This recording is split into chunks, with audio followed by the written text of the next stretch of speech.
All right. Well, I'm here. I'm joined by Andrew Roberson of Dark Threat Fabrication out of Heber Springs, Arkansas. Did I say that right? That you said it right. Yeah. Perfect. Better than Perfect. Google. Yeah, exactly. And Andrew and I met at, was it FabTech?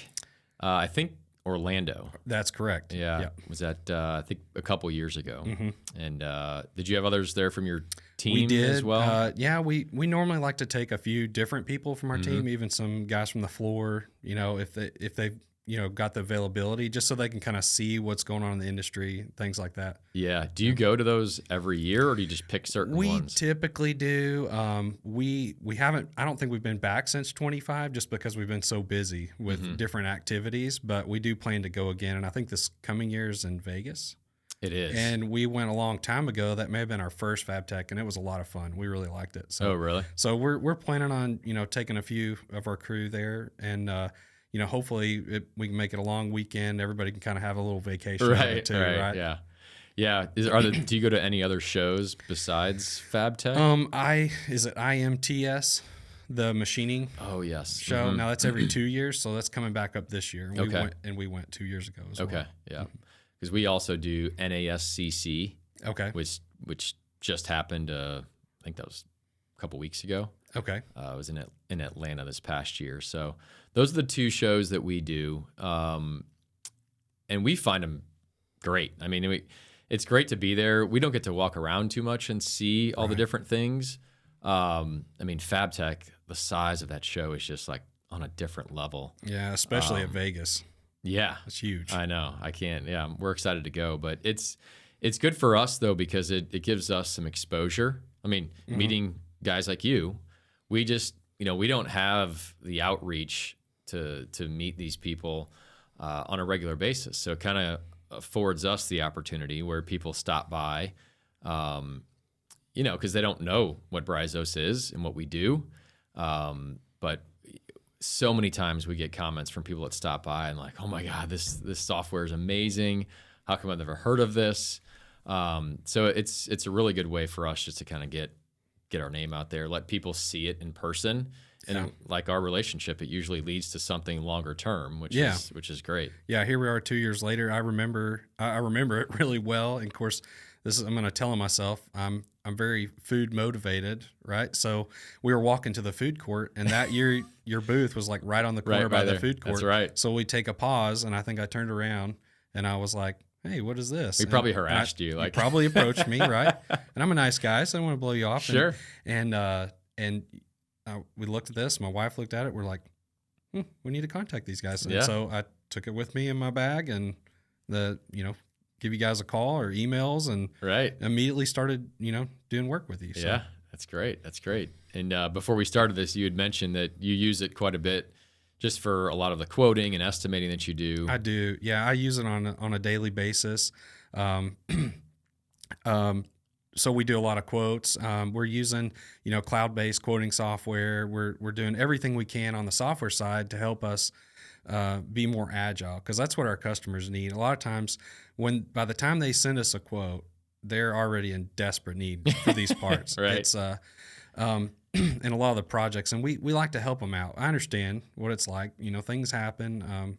I've been in that world in engineering for a long time, so I get it. And so it really helps to have a tool that's on my desktop that I can pull up next to my quoting software, and I can figure out, okay, what is this 14 gauge egal going for right now? Because that's when I need it. Yep. And but I don't have enough time to, necessarily contact multiple steel suppliers, wait for responses, hours to days to get a response back. I don't have time. My customer doesn't have time. And so it's really handy. Yeah. I love to hear that. So, well, walk me through, how you got into engineering and fabrication. Let's just kind of hear some of your background. Okay. Yeah. Hopefully I don't go too long, like we already talked about on this. So I want to give credit where credit's due. So, I've got an amazing family, is what I want to point out first. Parents, grandparents, my wife, my son. Everybody's obviously supported me, encouraged me. A lot of the people I grew up in church, And there's a lot of elders, in the church, people that I respect that, a lot of them are gone now, but as a young kid, they would just, be encouraging, along the way. And as a little kid, I didn't get it, like, Right. why are you telling me I'm smart and I can do all these things, right? But it turns into, Sure. Real confidence that I think everybody needs, especially when they're young. And so both my grandparents, my grandfathers, my mother's dad, he lived to be 91. My father's dad lived to be 93. He passed away not just too many years ago. It feels like I could still go by his house and go see him, right? Right. These are just amazing men, good Christian men that cared about people, had amazing, what am I thinking of? Just reputation. Sure. Everywhere when I go in town, if somebody hears my mom's dad, they had a farm, and so they had 2 chicken houses. By the time when my mother was growing up, hundreds of cattle. Oh, I really? think they've had hogs at one time, milk cows. So her and her brothers, they worked this farm as they were growing up. My grandmother, she really worked the farm a lot herself because my grandfather was also a teacher and a principal for quite a while and fed into a lot of people's lives. And he was really involved in like the Gideons, and they're both involved in church. In fact, when their little country church started to kind of get smaller and smaller in numbers, I can really respect what they did. They all talked amongst themselves and they said, we can just let this thing implode, but why don't we do something with it? So they literally donated their entire church to like a recovery ministry. And then they not only did that, they split off and did their own like second phase recovery ministry and invested in another community. Oh, wow. Apart. And that's my grandmother still kind of helps with that. Oh, really? Teaching people. Yeah. So That's cool. and she's my only, grandparent still living right now, but they were all just, very, very impactful, very loving. And I got to spend a lot of time with my mother's parents on that farm, growing chickens. So I know what dirty, hard work looks like, right? Yeah. It's not fun. You get paid when you're in the house, you're getting paid a penny per fly, to kill the flies, right? So but I was always blessed, provided for, and my mom and dad always worked really hard. They spoiled us. We didn't have a lot, or at least it made me think we were poor, Sure. and it taught me to, want to work for what I want and to provide for myself and my family. I'll kind of switch over. So my dad's parents, so that's where, we lived closely to them, and they always grew up in that area. And so I got to be around them a lot more. And so my dad's dad, he was in the building industry, right? So he built custom homes. Oh, okay. And their family, I'm not just as clear on this as my father is, and I need to study up on the genealogy book that they've got. Yeah. But so the custom home building went on for at least 110, maybe more like 115 years in our family in that area. And so it's really interesting. And of course, my dad's entire life, that's what he did with his 2 brothers and his father. And then as the grandkids, myself and some of my cousins, we got to work with them a lot. So summer breaks, Christmas breaks. Sure. When I was in high school, they let us work from like 4 o'clock till 9 or something to make gas money and food money. And we ticked off some neighbors, and we had a lot of fun. Yeah. But we got to learn a lot about work ethic and safety and, things like that. Sure. And most importantly, I guess what helped lead me this direction was, so they did a lot of metal work in a lot of the projects that they did. In my lifetime, a lot of the homes that they built were second homes. And so these houses would take most of the time from 2 to 3 plus years to build. They did all the work themselves. They had a few subcontractors like an electrician, a plumber, sheetrock guy that they trusted. They exclusively used them on these jobs. And so, we were, mixing mortar in a wheelbarrow with a hoe. We were, hand cleaning out the ditches for footings. Every stud that was put in on a house was hand drilled, pre-drilled in a certain way, and then hand nailed with 16 penny nails, and then set with a nail punch. So we were not using pneumatic. They had pneumatic nail guns for building headers and things like that. But what was the reason for that? They didn't want to split out the studs. So a lot of times if you're just, using a nail gun and just firing away, then you're just blowing chunks out of the bottom of a stud, and you really don't have any, strength there. Mm-hmm. And there was always a saying at the local hardware store. They'd say, well, if the Roberson builders built it, if it needed 4 nails, it got 10, and they even had a cabinet company say, a lot of times they built their own cabinets, but when somebody else had the other cabinet maker install, and they would have to go in this 30-year-old house that my father and his brothers, may have built. Right. They were so angry because it was so difficult to pull these cabinets out of the house. Demo was not fun. No, it was not fun. It was not fun, but they really cared about what they did. Yeah, these are good Christian men. It was just the best possible work environment that I could ever imagine. It was clean, and you don't think of that with a construction site, right? No, yeah. And so one year when I was in high school, they got a little bit slow for the first time ever. They just had a little gap between projects. And so I had to go find something to do to make gas money, right? So I went and got a job building motorcycles and ATVs and stuff like that at a Honda dealership in the town that I live in. And I quickly realized, I was like, the real world is a little different than I thought it was. Right? Yeah. Which, I wasn't, totally naive, but right. But still, I've got so much respect for those guys. And today, obviously my father's a partner with myself and my wife, and and then my uncle, my dad's next oldest brother, he's been instrumental in helping us from day one. Mm-hmm. He's just such a good man and so intelligent. Just can do whatever he puts his mind to. Right. A lot of times we'll have projects at the shop, and I'll just say, Kendall, can you just tackle this, because I don't have time to make a drawing and try to figure out how to do it. And he'll go, okay, I'll go do it. And just has a fantastic attitude. Just a very good man. I respect him a lot. Yeah.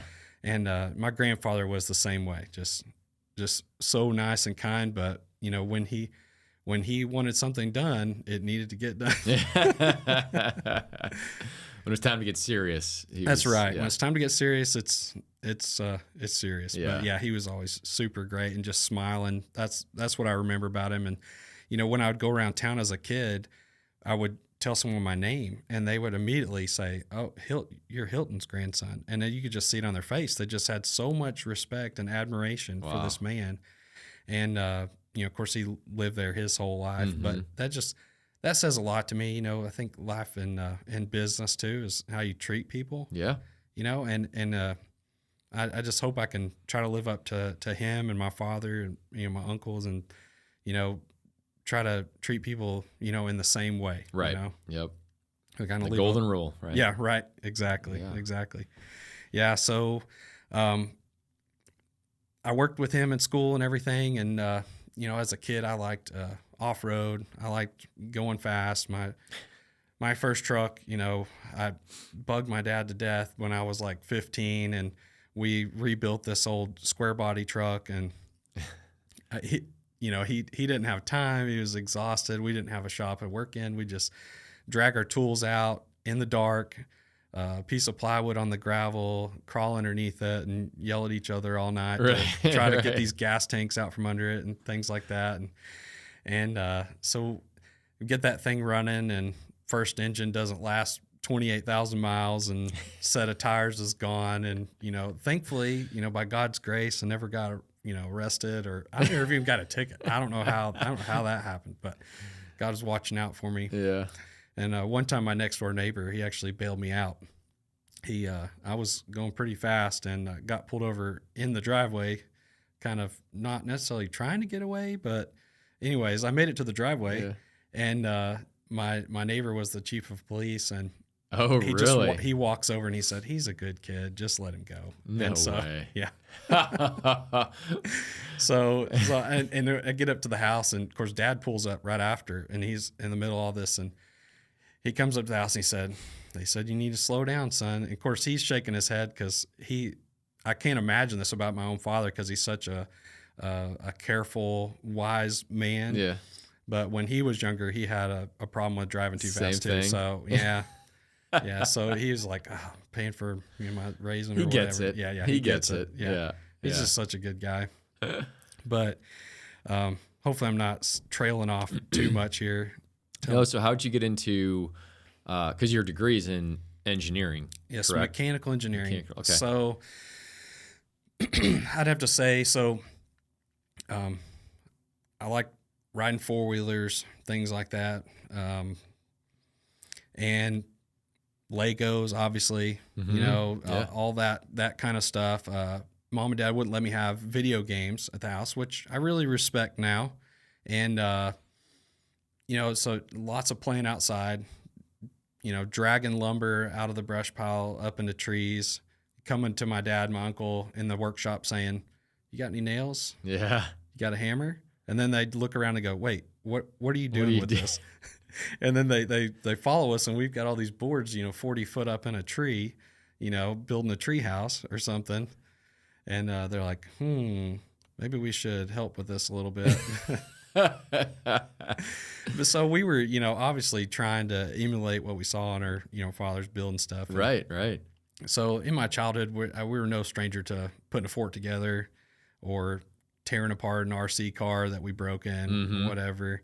And so that's, I guess, where my interest lied. And, at school, and even my parents were like, what do you want to do? And when it got to the college point, I never really tried in school, especially middle school and high school. I was just more interested in my truck and how loud I could make it and how fast I could go and, how much money I could spend on it that I didn't know how I was going to get. Right. And I'll never forget. When 9/11 happened, it was just a terrible time. And everybody likes to think, where were you, when that happened? Right. I was in, I think it was chemistry class. It had just started. And, it was really sad, but, and I'm not trying to make light of that at all, but I was thinking because I left school that day, and then there was like lines of cars, going up to the gas station. I'm like, what in the world is happening? Because everybody just panicked. Right. And I had just put my first truck in the body shop, and I was thinking, this is how, how shallow just a 15-year-old kid is. I'm like, I hope I get my truck back. I mean, I'm sad that all this stuff happened, but I hope I get my truck.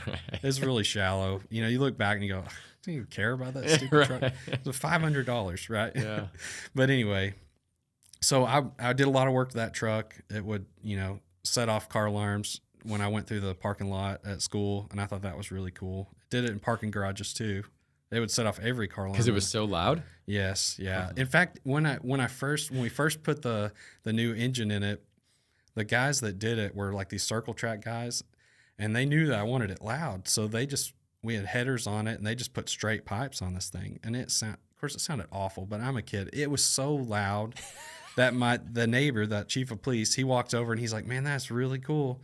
And he's like, "Man, that sounds good." He said, "Well, but the cops in town, I don't care, but they might just say something about it."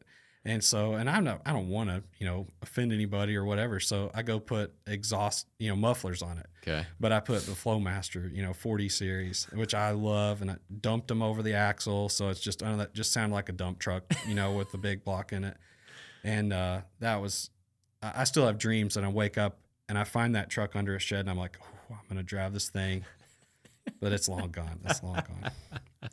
But anyway, so I think that's really what led me kind of in the engineering direction, was just this love of motorsports, I think.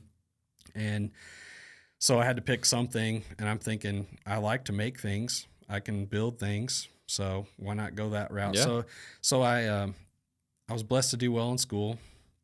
Got a full ride to Arkansas Tech in Russellville. Okay. And I had a scholarship to U of A too, but I chose to go to Tech. It was a great experience, made some amazing lifelong friends there, and I was able to, you know, keep my scholarship by God's grace through the whole thing, and got a good education in that, and you know, a groundwork and a basis. And my first semester, I was exposed to SolidWorks, and I was like, ooh, this is where it's at. This is what I've been missing. This is how I can come up with this stuff. And so that got me started. And so I've been using SolidWorks primarily ever since. So lots of years of SolidWorks experience. And that really helped me, you know, in the job market, Right. you know, coming out of college. Of course, I graduated in 2007. The economy was just in shambles. Getting ready to tank. Yeah, we watched it all just implode. And I'll never forget, you know, these guys that were fixing to retire that I would go work with. I mean, their lives were just destroyed because they lost everything in their retirement. And I felt so bad for these guys. And, but I got to work with some amazing people there. One of my first engineering jobs, I worked for a company that made construction lasers and machine control equipment. Oh, okay. This company, I think, has since been sold maybe several times and kind of dissolved. But at the time, they were doing some really neat things, all in-house, vertically. There was a really nice man there that was, I think his title was, I guess he was like a machine shop manager over their machine shop. Okay. And the machining that they did, his name was Carl Taylor, just such a wise and patient man.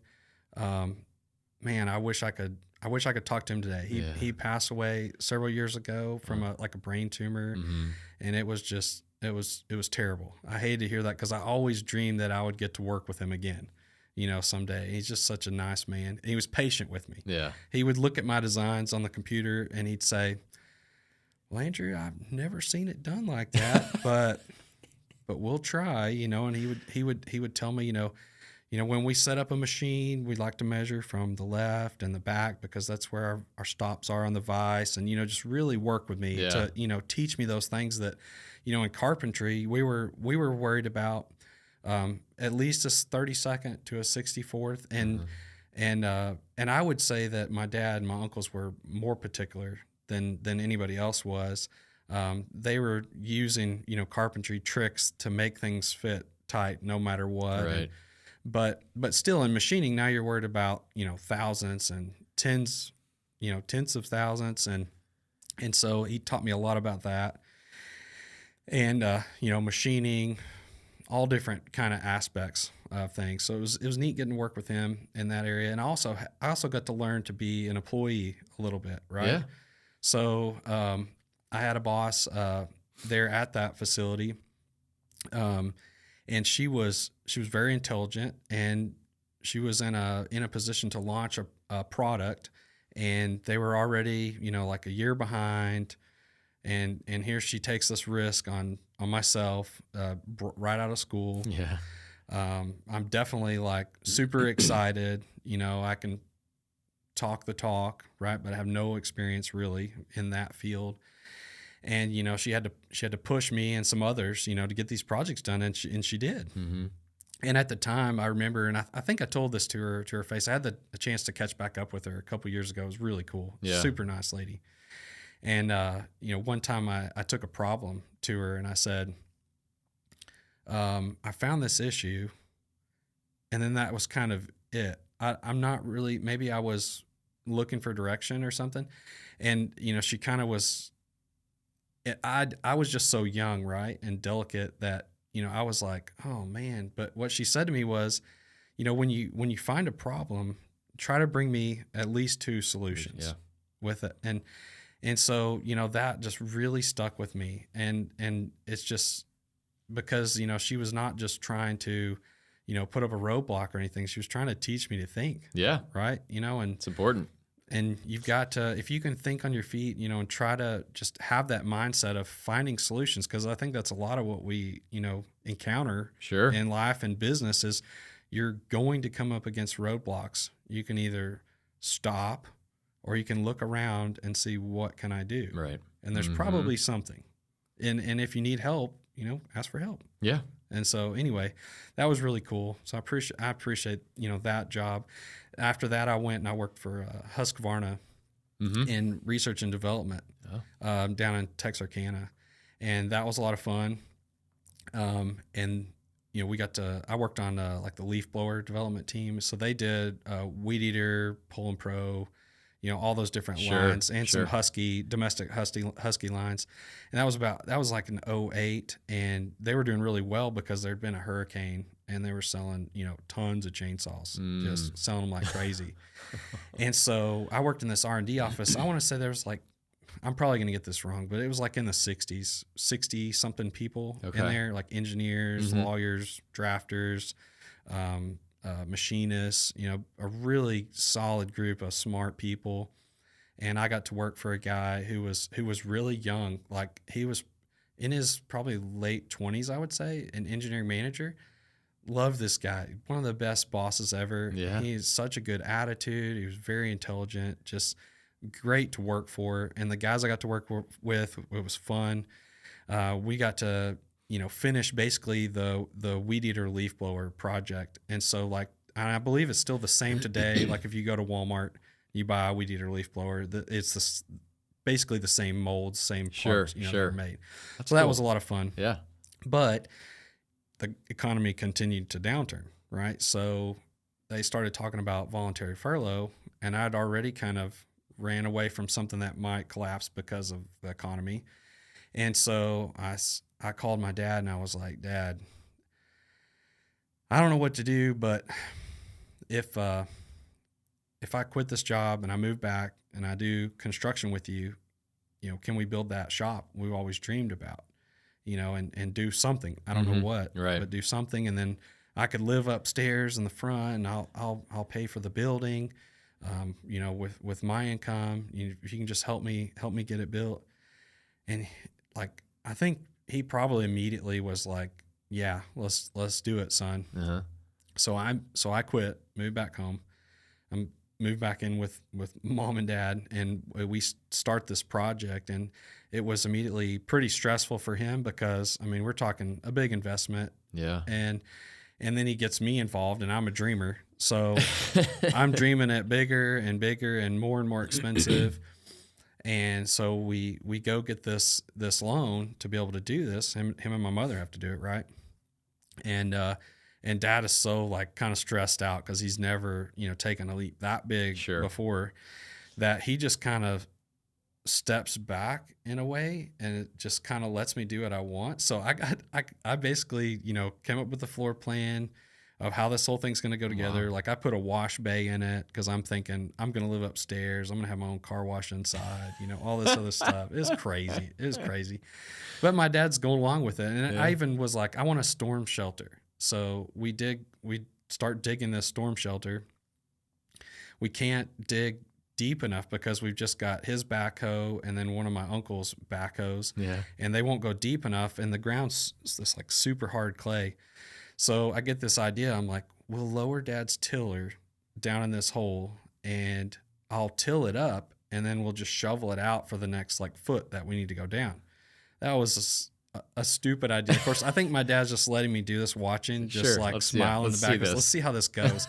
So, and at this time, I'm probably in better physical shape than I've ever been because I was doing a lot of physical labor. Yeah. But we get this big heavy duty tiller. We drop it down in there. I start it up, and the tines, as soon as they hook up into the ground, that thing shoots across this hole into the wall, and I'm like Superman behind it holding on.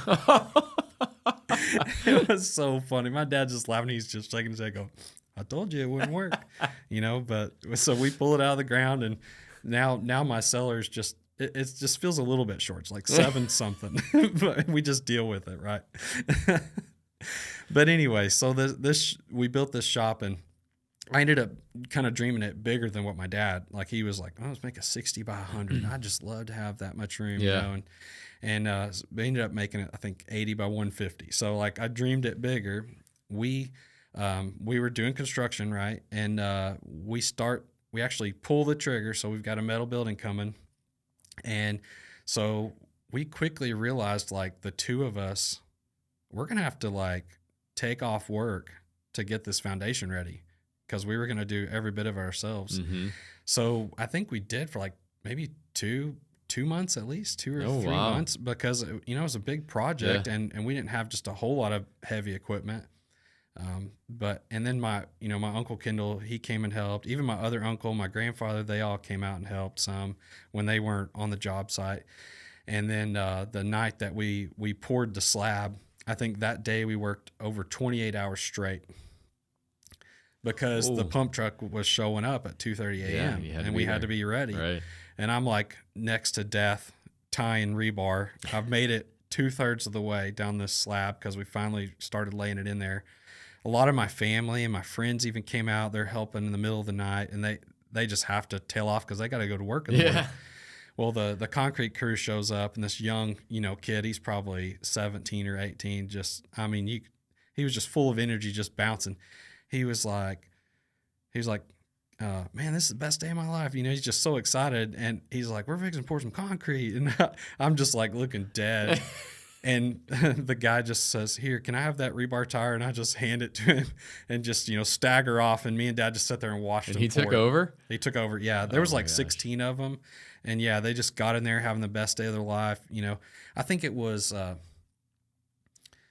Dad, he's got such better memory than me, but I want to say it was like 3 hours and 50 minutes from when they started pouring to they were finished and off of it. It was 12,000 square feet. It was impressive. I was impressed. We were both impressed. They did a phenomenal job. It was a company called Command Construction out of Searcy. A guy named Jason Woody, I believe he still owns that company. He's just the nicest man you ever work with. But anyways, and we were really blessed too because on that project, so growing up in construction, I kind of had some of these other like subcontractors that kind of became family too, right? Mm-hmm. So there's this painter, and I don't want to be disrespectful, but I always call him this old painter because to me he was kind of like my grandfather. Yeah. His name was Orville Hegel. It's just the nicest man you ever meet. I feel like he was one of my grandfathers.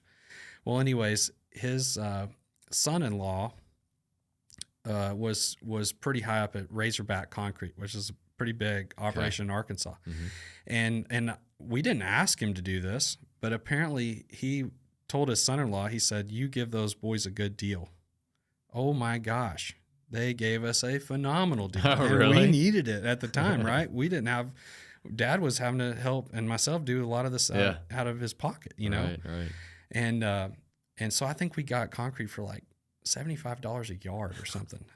And they chilled it for us. And it was like 26 trucks or something. It was such a blessing. I'm telling you, we just couldn't have dreamed it up. But anyway, so I feel like all these people, have had so much of a hand in, getting this all started. So we get this building put up in the air and we still don't know what we're doing. Mm-hmm. I'm thinking maybe we're going to build cabinets or something building related, right? That's what we've been doing.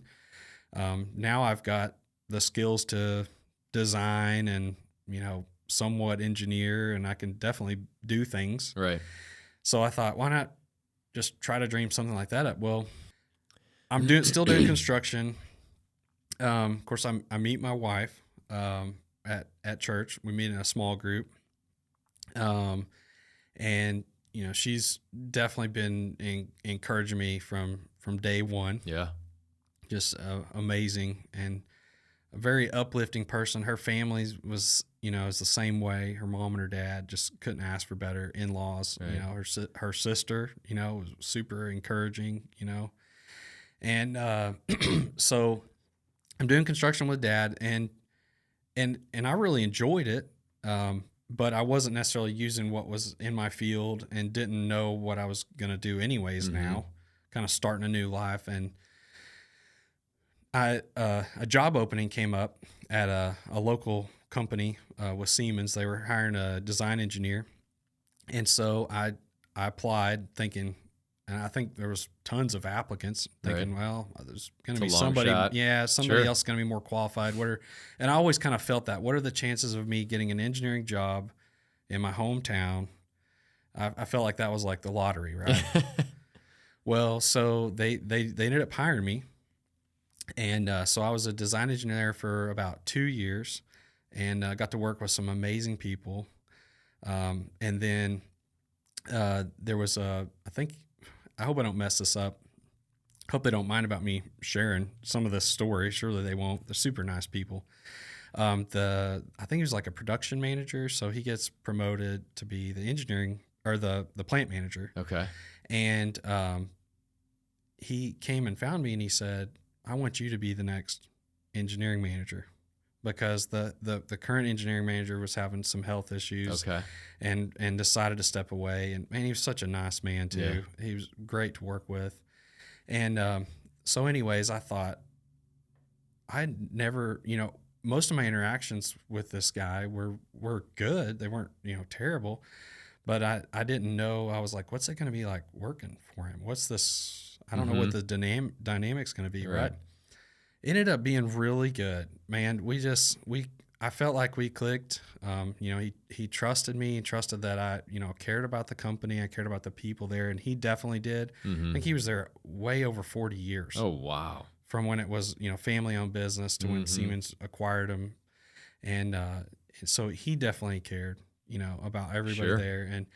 And so he gave me a lot of leash, and I already had a lot of responsibility from the time I started. They made me like facility manager, local IT support, security officer, like you name it. They just put all kinds of the hats on me. Yeah. And I enjoyed it. It was fun. It's good. It was fun. Yeah. Gave me a kind of a look at a lot of different aspects of a business that I hadn't really thought about, and the ability to work with, different folks. Mm-hmm. And so I had a, fairly small engineering team, got to work with a lot of engineering co-op students out of Mississippi State, met some really good kids, had some that I was, like, I'm not sure this is for you, but, they're super smart. And a lot of them too, you can't, from somebody's first job, I learned that you got to be careful about your judgments on people, right? Yeah. They can really surprise you. Yep. They can really surprise you. I had one co-op student that, I've got so much respect for this kid, and I haven't followed up with him a super long time, but I actually had to pull him aside once, and I wasn't even his boss at this time. It was before I was promoted. And I said, man, everybody's watching, and we can tell you're just goofing off. Mm-hmm. You're not doing anything. We tell you don't care about what you're doing. And I kind of, the whole time I'm saying this, I'm thinking this kid's not going to pick up. He's not going to pick up what I'm putting down. Right.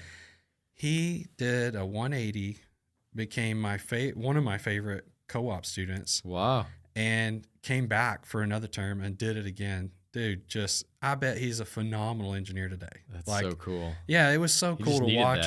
That talk. And I'm probably probably stupid and prideful to think it was what I said to him, but maybe, I don't know. And maybe he would have done it anyways, right? It doesn't matter, but I'm proud of him. Yeah. I think that's super cool. Right. But you always learn something, especially, and kind of look back and you see, parts of yourself and, how you behaved and how you think differently about things as you move forward is kind of cool. Yeah. But anyway, so I'm working at Siemens, having a good time. Just, they gave me so many opportunities, and just, I was really blessed to be able to do that in my hometown. A lot of cool responsibilities. Got to be on some, like on IEEE committees and things like that. Got to work with customers. When something, and I'm pretty sure this is probably had something to do with why I was able to get promoted, was when something went really wrong. Really, really wrong, they would shoot me out into the field.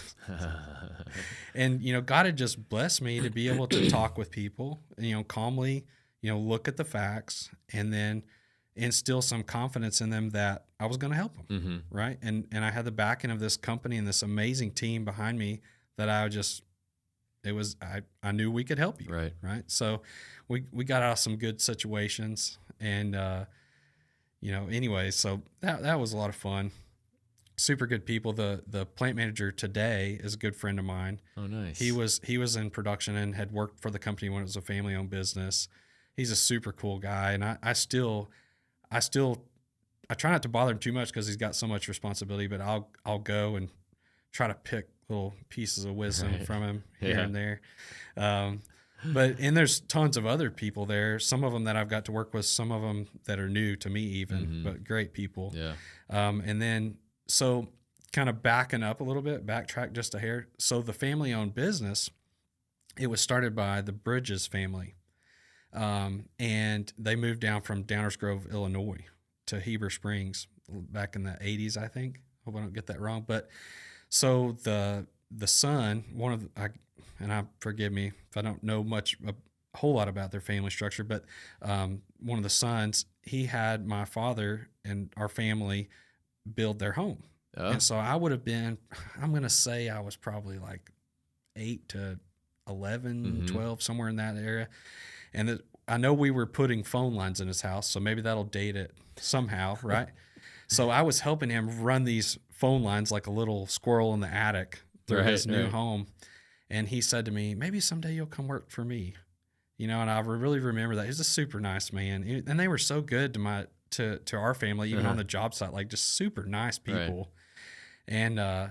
And I said, yeah, maybe so. And so I had the chance to run back into him and his wife at some kind of event in the past couple of years, and got to tell him that story because I think it's cool. But he probably didn't care.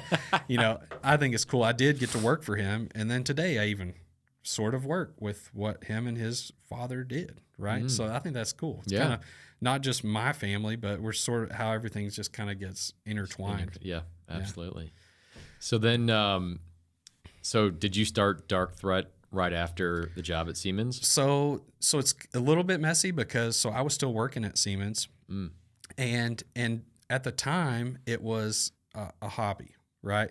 So that's how a lot of things start. What I always like to say, I want to be funny, right? I don't know. That's what every boss wants, like right on the office. You want everybody to laugh at you. Well, how do you talk your wife into letting you put 43-inch tall dump truck tires on your pickup truck? Well, you find a way to make it tax deductible. And so that's what I did. We created, I had a patent on ATV ramps that I came up with when I was in high school, and actually built a prototype in the yard with just chop saw, stick welder. My dad helped me as much as he could. I think we had to go find somebody that had a plasma torch. Yeah. He actually invested and went and bought us one. Yeah, and we still have it today. Yeah, wow. It still works. Anyway, so built that prototype, and we decided to get a utility patent on it, and I got it. But I'm in college. I don't have the funds or the resources to try to push this into production. And then so I thought, while I was working at Siemens, it's like, well, maybe now I can kind of turn that into something and, play with truck stuff, because that's what I want to do anyway in my free time. So I started doing that, and I had some co-op student, or one in particular. I'm pretty sure this guy's name is Timmy Langston, super nice guy. He would kind of come hang out with us because he's away from his family and stuff like that.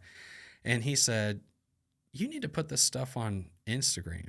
And I was like, Instagram? What is that? I don't have time for that. I don't want to fool with that. And he's like, no, do it. And so we did. And we like Pinterest and Instagram and maybe Facebook. I don't know if we did everything all at once, but it started immediately getting traction. Like people were like, I want one of these.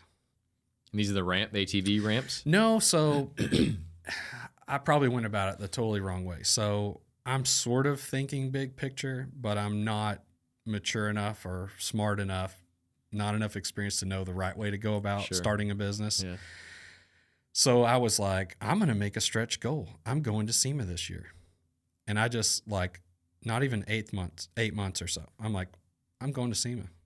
And the way I had been raised and I'd been so blessed, I didn't really know what it was like to set a goal and not make it, because I just worked at it and did it. And God was like, oh man, you're killing me. He's like, I guess I'll make this work for you too.